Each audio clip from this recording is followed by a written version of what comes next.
1 Samuel chapter 19.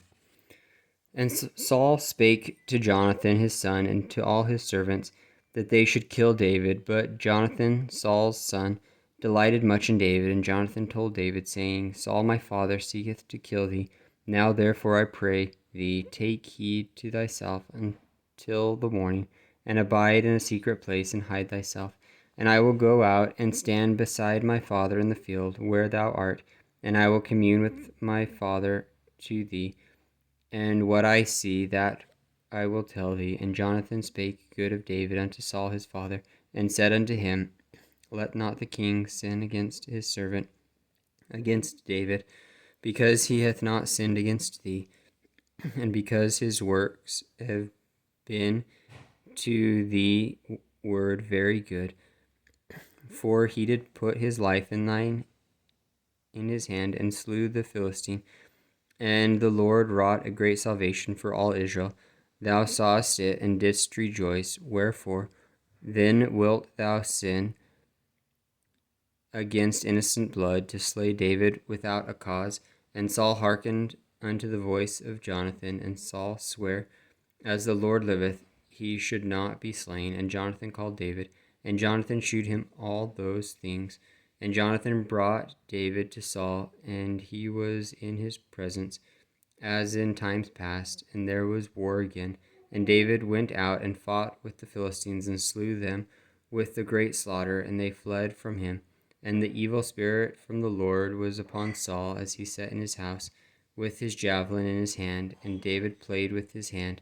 And Saul sought to smite David, even to the wall, with the javelin, but he slipped away out of Saul's presence, and he smote the javelin into the wall, and David fled, and escaped that night. Saul also sent messengers unto David's house, to watch him, and to slay him in the morning.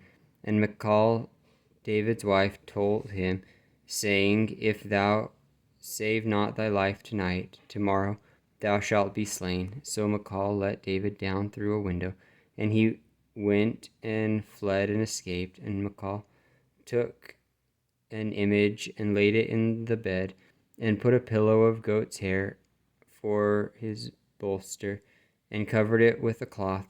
And when Saul sent messengers to take David, he said, He is sick. And Saul sent the messengers again to see David, saying, Bring him up to me in the bed, that I may slay him. And when the messengers were come in, behold, there was an image in the bed, with a pillow of goat's hair for his bolster.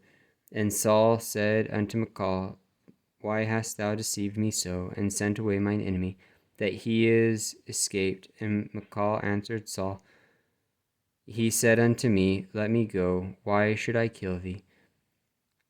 And so David fled, and escaped, and came to Samuel to Ramah, and told him all that Saul had done to him. And he and Samuel went and dwelt in Naioth.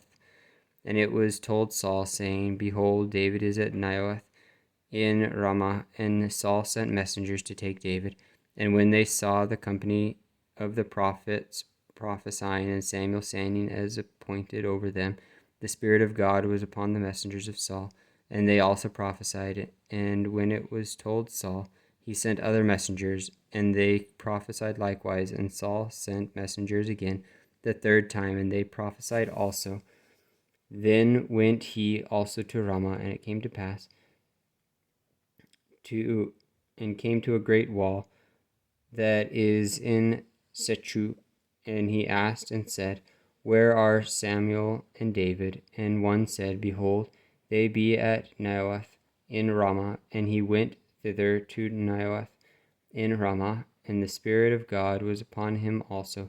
And he went on and prophesied until he came to Naioth in Ramah. And he stripped off his clothes also, and prophesied before Samuel in like manner, and laid down naked all that day and all that night.